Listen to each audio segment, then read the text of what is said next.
Hi guys! In today's video, pag-uusapan natin ang mulching and composting. Dalawang simple pero very effective na practices sa gardening and farming. Kung gusto nyo mas healthy ang lupa at mas productive ang tanim, this video is for you. So first, mulching.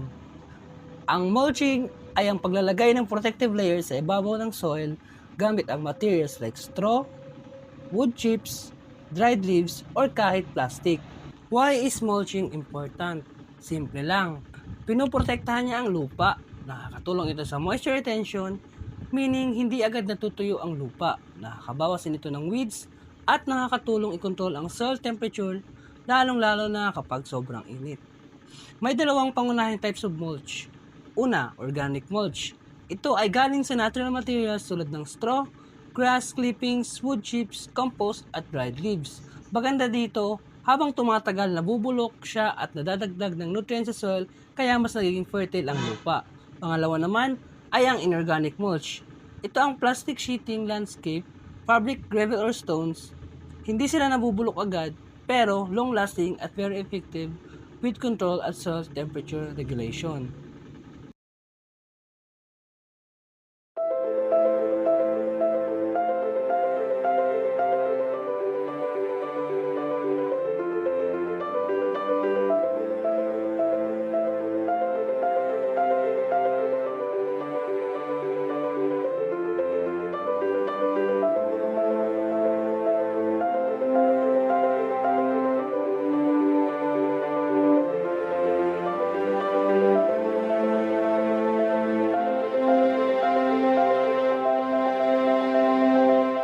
Next naman ay composting.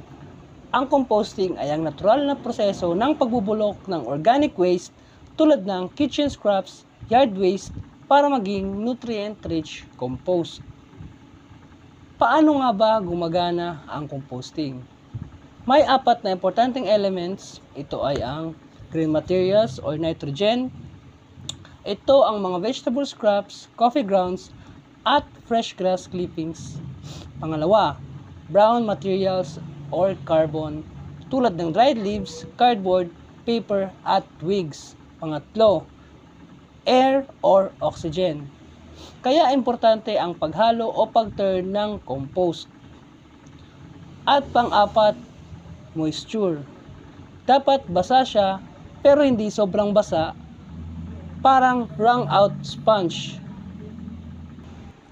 Maraming types of composting depende sa scale. Una, backyard composting. Ito ang pinakasimple at perfect para sa bahay. Pangalawa, vermicomposting. Gumagamit ng worms tulad ng red wigglers para mas mabilis ang decomposition. At pangatlo naman, commercial composting. Large scale na kaya ang maraming waste. Meron din tayong aerated static pile composting na may forced air at in-vessel composting kung saan controlled ang environment para mas mabilis ang process. Ngayon, ipapakita ko ang isang type ng compost na ginagamit ko sa tanim ko, which is mga sili. Ito ang type ng compost na ginagamit ko. Ito siya. As you can see, it consists of dried leaves, mga napupulot lang sa backyard such as eggshells, vegetable peels, fruit peels, and other things na pwedeng gamitin para gawing backyard compost. And here is my tanim na gagamitan ng compost. Siya ay ghost peppers and hopefully magamit ang compost na ginawa ko para mas mag-grow and mas mag-thrive ang aking tanim.